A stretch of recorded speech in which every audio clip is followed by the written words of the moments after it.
የቡዳ አይን የሚያስፈራችሁ ሰዎች ትልቅ መፍትሄ እንዳለው ስንቶቻችሁ ታውቃላችሁ?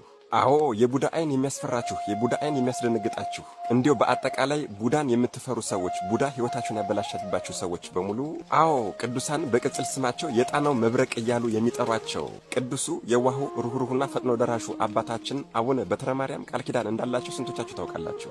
አዎ የጣናው መብረቅ ቅዱሱ አባታችን አቡነ በትረ ማርያም ነገ ሐምሌ 17 የእረፍት በዓላቸው ነው። እኒህ ባለ 12 ክንፍና ባለ ብርሃን ክንፍ እስከ 7 ትውልድ ድረስ የሚያስምሩ አዎ ስማቸውን ለጠራ ዝክራቸውን ላደረገ መታሰቢያቸውን ላደረገ በዓላቸውን ላከበረ ሰው በሙሉ እስከ 7 ትውልድ ድረስ የሚያስምሩ በቃል ኪዳናቸው ለተማጸነ ለተማመነ ስማቸውን ለጠራ ይልቁንም ደግሞ ከቅዱሱ አጽማቸው የሚገኘውን የመቃብር የእምነታቸውን አፈር ለያዘ ሰውና ለተቀባ ሰው ለተጠቀመ ሰው የቡዳ አይን የማያሳዩና የቡዳ አይን የማያስፈሩ በጊንጥ በእባብ የማያስነድፉ በምድር አውሬ የማያስበሉ በመብረቅ የማያስመጡ ያለ ጊዜ የማያስቀስፉ ቅዱስ አባት ናቸው። መቼም በሄድንበት ያለ ጊዜያችን የምንቀሰፍ እኛ ወጣቶች እኒህን ቅዱስ አባት የግድ ልናውቃቸው ይገባል ብዬ አስባለሁ። አዎ በየቦታው ያለ ጊዜያችን እየሄድን የምንቀሰፍ ወጣቶች እኒህ ቅዱስ አባት በቃል ኪዳናቸው እንዲጠብቁን እኒህን ቅዱስ አባት ማክበር ማዘከር ይጠበቅብናል ብዬ አስባለሁ። አዎ እኒህ ቅዱስ አባት ደጃቸውን ገዳማቸውን የረገጠን ሰው መድኃኔዓለም ኢየሱስ ክርስቶስ ምንድነው ያላቸው?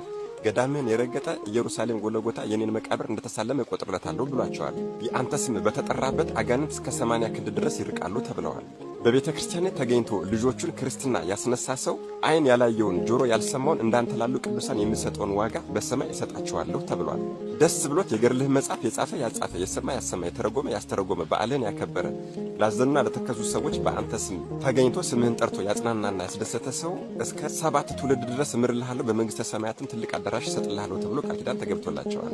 እኒህ ቅዱስ አባት ቅዱሱ አባታችን የጣናው መብረቅ አቡነ በትረ ማርያም ነገ ሐምሌ 17 የእረፍት በዓላቸው ነው። እንግዲህ ከዛሬ ከዋዜማው ጀምሮ ለቅዱሱ አባታችን ለበዓላቸው ተዘጋጁ ብዬ መልእክቴን አስተላልፋለሁ ማለት ነው። ይህ ቪዲዮ የደረሳችሁ ሰዎች አደራ ጠቃሚ ቪዲዮ ስለሆነ በደንብ አድርጋችሁ ኮፒ ሊንክ በማድረግ ለሁሉም ሰው እንዲዳረስ አድርጉልኝ። ለቤቱ አዲስ የሆናችሁን ፎሎ ማድረግ እንዳይረሳ። መድኃኔዓለም ኢየሱስ ክርስቶስ ከቅዱሱ አባታችን ከአቡነ በትረ ማርያም ረድኤት፣ በረከት፣ ምልጃ፣ ቃል ኪዳን፣ ፍቅር አይለየን። አሜን። ይቆያል። የገዳም አባት ናቸው። አይናቸው ደከም ብሎ ነበረ እና ልጄ አሁን ቅርብ ጊዜ አንዳንድ የኦዲዮ ወይም ደግሞ የድምጽ ጸሎቶች መጥተዋል። አዎ ምንም እንኳን በማንበብ መጸለይ ቢገባንም ግን ሐሳቡ እየተሰረቀ ለተቸገረ ሰው ይሄን ነገር እስቲ ሐሳቡን ሼር አድርገው ይጠቅማል። ኧረ እኔም ሐሳቤ ተሰርቋል ብዬ እኔም ስሞክረው በጣም ተሳካ። ምክንያቱም በሞባይሌ ከፍተዋለሁ።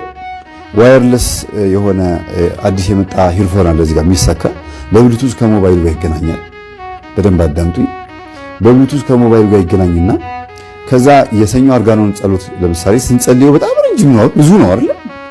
ስታዩት የሰኞ አርጋኖን በጣም ሰፊ ነው፣ ግን ያልቃል።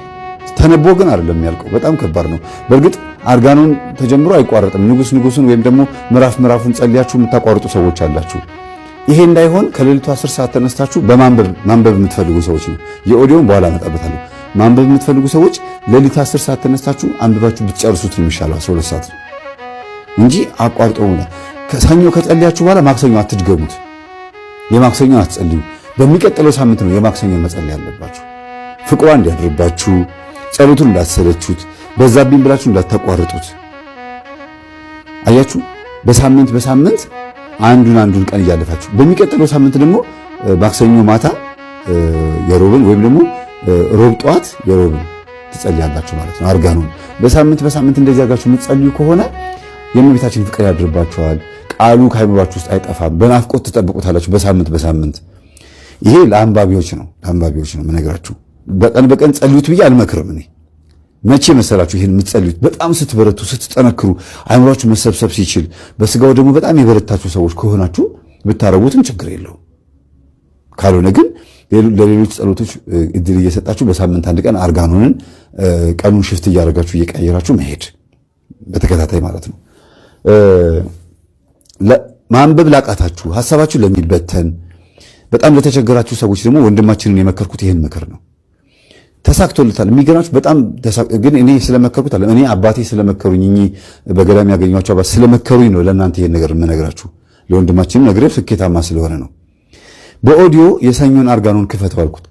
ዳውንሎድ አድርገው ብዬ ሙሉ ዳውንሎድ አደረገው። አርጋኖን የሚባል ተለቋል ዩቲዩብ ላይ።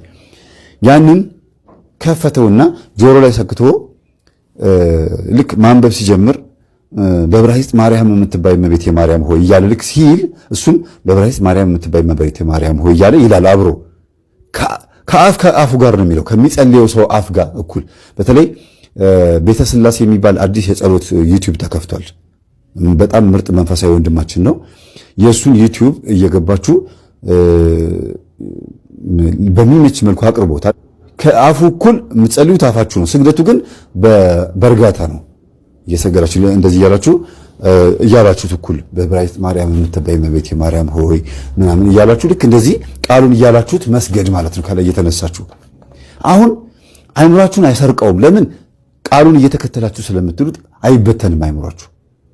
ለምሳሌ አባታችን ሆይ በሰማይ የምትኖር ስምህ ይቀደስ፣ መንግስትህ ትምጣ፣ ፈቃድህ በሰማይ እንደሆነች ስንል ሁልጊዜ የምንለው ቃል ስለሆነ የለመድነው ቃል ስለሆነ ወይ ከልባችን ነው የምንለው ወይ ከልባችን አይደለም። እንዲያውም አንዳንድ ቀን ጠፍቶብን ወደ ኋላ እንመለሳለን፣ ወይም ሳናስተውለው ቶሎ ብለን እንጨርሰዋለን በፍጥነት። አቡነ ዘበሰማያት ይትቀደስ ስምከ ትምጻእ መንግሥትከ ማለትና አቡነ ዘበሰማያት አባታችን ሆይ ማለት እኮ ነው። በሰማይ የምትኖር ስምህ ይቀደስ ወይም ደግሞ አቡነ ዘበሰማያት ይትቀደስ ስምከ ትምጻእ መንግሥትከ ወይኩን ፈቃድከ እያልን እያስተዋል ነው አንለውም። ከልማድ የተነሳ አባታችን ሆይ ስንለው ራሱ በፍጥነት ነው የምንለው። ይሄ በልማድ ስለምንሸመድደው በልማድ በጣም አዳብት አድርጎናል። ይሄ ደጋሚ ይባላል። የሚደግም ሰው ወይም ደግሞ ዝም ብሎ ቃላትን መደጋገም መሮጥ ማለት ነው። መጸለይ ማለት ግን ማስተዋል ማለት ነው። ህሊናን ማዳመጥ፣ አንደበትን ማዳመጥ ማለት ነው መጸለይ ማለት። ስታነቡት ፊደሉ አፋችሁ ላይ ከአፋችሁ ደግሞ ቀጥሎ ህሊናችሁ ውስጥ ወይም አእምሯችሁ ውስጥ እንዲቀመጥ ነው የሚያደርገው። ይሄ ግን አውዲዮ ግን እጅግ በጣም ብዙ ሰዎች የተለወጡበት ነው። እየጸለያችሁት ስትሰግዱ አእምሯችሁ አይበተንም። ለምን? ቃሉን ስለምትከተሉት። ጉልበታችሁ እየሰገደ ነው። በአንድ ድንጋይ ሁለት ወፍ ማለት ነው። በየት በኩል መጥቶ ያፍናችኋል? በየት በኩል መጥቶ ያሳስታችኋል? እንዴት ነው ሐሳባችሁ የሚበተነው? ተመስጣችሁን የምታዳምጡት። እያዳመጣችሁ ስትሰግዱ ደግሞ ትማሩበታላችሁ። ከዛ ህሊናችሁ ከተመለሰ በኋላ ብታነቡትም ችግር የለውም። ማንበብ ነው አልኳችሁ። ግን ይሄ ትውልድ በጣም አእምሮ የተሰረቀ ነው። የፈለገ ነገር ቢሆን በማንበብ መጸለይ እንዳለብን ይታወቃል። ግን አእምሯችን እስኪመለስ በርትተን እስከምንገኝ ማስተዋሉን እስከምናገኝ ድረስ ይህንን ነገር እናድርገውና መንፈሱን እንያዘው፣ እንቆጣጠረው። ብዙ ሰዎች ኢርፎን እንደሰኩት እየሰገዱ ብለው የጮሁ ሰዎች አጋጥመውኛል። እየሰገዱ ለምን? በቃ ምንም በፍጹም ፋታ የለውም። አርጋኖን የሰኞ ሲጸልይ 40 ምናምን ደቂቃ ነው የሚፈጀው። እዛ እንትኑ ላይ ጸሎቱ ላይ ዩቲዩብ ላይ ስትገቡ 40 ምናምን ደቂቃ ይፈጃል። ከዛም በላይ የተረኩት ሰዎች አሉ። ግን ስታነቡት ግን ከአንድ ሰዓት በላይ ነው የሚወስደው። ምክንያቱም ስታነቡት በጣም ልትንቀራፈፉም ወይም ደግሞ ሊጠፋባችሁም ወይ ታቋርጡት ትችላላችሁ። ይሄ ግን ምንም እረፍት የለውም። ኮንቲኒየስሊ ቀስ እያላችሁ እየሰገዳችሁ ነው የምትሉት በአፋችሁ። ቃሉ ሊፈጥን ይችላል። እናንተ ግን በአፋችሁ እያላችሁት፣ ስግደታችሁ ግን ረጋ ብሎ ከዛ ላብ በላብ ስትሆኑ ሶስተኛ ድል ማድረጊያ ላባችሁ ይወጣል። በአፋችሁ ትጸልያላችሁ፣ በጉልበታችሁ ትሰግዳላችሁ፣ በላባችሁ ታቃጥሉታላችሁ፣ ለእግዚአብሔርም ክብር ትሰጣላችሁ። ለእመቤታችን ለቅድስት ድንግል ማርያም የምትገቢውን ክብር እንሰጣታለን ማለት ነው። ደግሞ አርጋኑን ደስ የሚለው ነገር መጽሐፍ ቅዱሳዊ ነው። የመጽሐፍ ቅዱስ ውስጥ ያሉትን የእመቤታችንን ምሳሌዎች በሙሉ እየዘረዘረ የአሮን በትር ነሽ፣ የኤልሳ ማሰሮ ነሽ እያለ ነው የሚያመሰግናት። ከዛ በኋላ ደግሞ መንፈሱ አይወደውም። አባታችን መላከ መንክራት መምህር ግርማ ወንድሙም በተደጋጋሚ ጸልዩ የሚሉት ይህንን ነው። ይህንን ጸሎት ጸልዩ። ምን እንጸልይ ሲባል አርጋኑን ጸልዩ ነው የሚሉት። እኔንም በጣም በብዛት አርጋኑን ጸልይ ነው የሚሉት። ለምንድን ነው ሲባል ድል ማድረጊያ መጽሐፍ ነው። ሰይፈ መለኮት ሰይፈ ሥላሴ ይከተላል። ውዳሴ አምላክ በጣም የምወደው ስለሆነ ካፌ አይጠፋም። መልካ ኢየሱስና መልካ ማርያም፣ መልካ ሚካኤል፣ ትናንሾቹ ድርሳነ ሚካኤሎች፣ እነዚህ በጣም ብርቱ ጸሎት። የመስቀል አጥር ጸሎት ዋናው ደግሞ ረስቸው። የመስቀል አጥር ጸሎትን ብትችሉ ሳታቋርጡ በቀን ካልሆነ ግን ሮብና ዓርብ ማታ ደግሞ ማንኛውም ሰው መቼም ቢሆን ሳያቋርጠው መጸለይ ያለበት ደግሞ መልካ ሩፋኤል። በቃ ማታ የሚጸልይ ሰው ህልሙ ይስተካከላል፣ ራእዩ ይስተካከላል፣ መልእክት ይመጣለታል። መልካ ሩፋኤል ጸልዮ የሚተኛ ሰው ችሎታው ካለ፣ ብርታቱ ካላችሁ፣ ችሎታ ስላችሁ ጊዜ ካለ ማለት ነው። መቼም በችሎታ ይጸለይም በፈቃድ እግዚአብሔርና በቁርጠኝነት በውሳኔ ነውና እነዚህ ነገሮች አድርጉ። ስለዚህ መጽሐፍ ቅዱስ ወደ ባርነት ተመልሳችሁ እንዳትመጡ ምንድነው የሚለው? እንግዲህ ጸንታችሁ ቆሙ፣ እንደገናም በባርነት ቀንበር አትያዙ ነው የሚለው። ፈጠር ያስጠላል። አምላክን ወደዋለሁ እኔ እሱ ያረገልኝ እናት አባቴም አላረጉልኝም። አርሼ አጥግቢያቸው መሬት ስጠኝ ስለው መሬት ከለከለኝ። ጥየላቸው መጣሁ። ምንም አልፈልግም። አሁን እኔ አይርበኝ ውሃ አይጠማኝ እግዚአብሔር ይመስገን። ራትና ምሳዬ እሱ ምንም ለምንም ለልብስም ለምንም አልጨነቅም። ብቻዬን ነኝ። እኔ ምንም ሀብት ምንም አልፈልግም። እችኑ 12 ተከላቴን ባርኮልኝ እስተመሞት ድረስ እችኑ እያነበብኩ እየደገምኩ እኖራታለሁ። ምንም አልፈልግም። እኔ እግዚአብሔር ይመስገን። እኔም ነገ አባት እናቴ የሉ እህቶቼ ሁሉ ሞተዋል። እኔም እንደመሞት አውቃለሁ። ምን ያደርግልኝ? እኔ እግዚአብሔርን ያላደክመው የመኖር ነገር ይሆን ይኖራል። እኔ ምንም አልፈልግም። ይመስገን እግዚአብሔር ይመስገን። እኔ ዋናውን አካላቴን ባርኮልኝ ትንሽ እንደው ራሴን አመም ሲያደርገኝ አይ ጌታዬ ጣራ አታብዛብኝ፣ ተወሰድከኝ ቶሎ ውሰደኝ። ዛሬ ልጅ ማንም ሰውን አይወድም እና እግዚአብሔር ይመስገን ወዲያው ይተወኛል። እንግዲህ ቀኑ አልደረሰም እና ተመስገን እግዚአብሔር ይመስገን ደህና ነኝ። እናንተንም እግዚአብሔር ያበርታችሁ። እኛ የሚጠብቀን እኮ እግዚአብሔር ነው እንጂ ወታደር አይጠብቀንም፣ መንግስት አይጠብቀንም። ጉዳዩ አይደለም። ሞልቷላ ህዝብ እያልቅ ደስታው ነው። እኛ የሚጠብቀን መድኃኒዓለም ይህን ዓለም የዘረጋ ንጉሥ ይህም አለ። ይቺ ያው ስሞት ነው። ይቺ የምትበጠስ እንዴት ነው? ይሄ አይደለም እየደረበ ነው። ደም ይኸው በዚህ ደም አውጣኝ፣ ደግሞ በዚህ ደም አውጣኝ። እዚህም እንዲህ ይኸው አንተ ሆድ ውስጥ ስትሮጥ ነው የምመታህ። እኔ ነኝ። ይኸው በዚህ ይኸው እንዲህ ስል ያየኛል፣ ይኸው እንዲህ ስል ያየኛል። ይኸው እና መታህ። እስቲ እንዴት ነው ሲመታህ? የራሱ የት ነው ሰጠው? የራሱን በለው ጨርሻለሁ ስለው ጨርሷል ብሎ ይለዋል። እንካ በለው ብሎ ይሄ ያ እንዲህ ነው የሚላታል። እስቲ እንዴት ነው የሚመታህ? በጌታ በኢየሱስ ክርስቶስ ተቃጠል፣ በድንግል ማርያም ስም ተቃጠል፣ በወላዲቷ ተቃጠል፣ በእመቤታችን ስም ተቃጠል፣ በቅዱስ ገብርኤል መልአክ ተቃጠል። የታባህ ትሄዳለህ? አሁንማ ተይዘህ የታባህ አሁን ጠላቴ እኮ ነህ።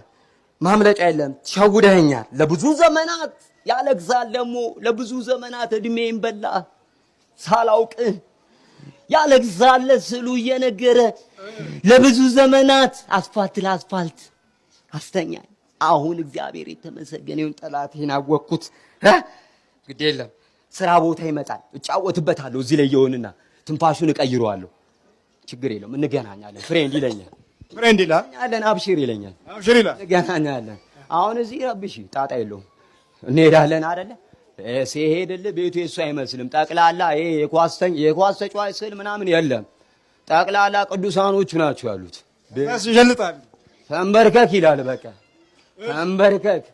በዚህ ስል በዚህ ማምለጫ የለኝም። በቃ ድሮ ያየው የህንድ ፊልም አለ፣ እሱ ልክ በዛ ስታይል ነው የሚጫወትብኝ። በዚህ ስል በዚህ አይ ተባኗል እባክሽ ይለኛል። ተባኗል። ድሮ ቀረ እንደዚህ አይነት ጨዋታ ቅምቀማ ምናምን የለም። በቃ ተወጥሯል።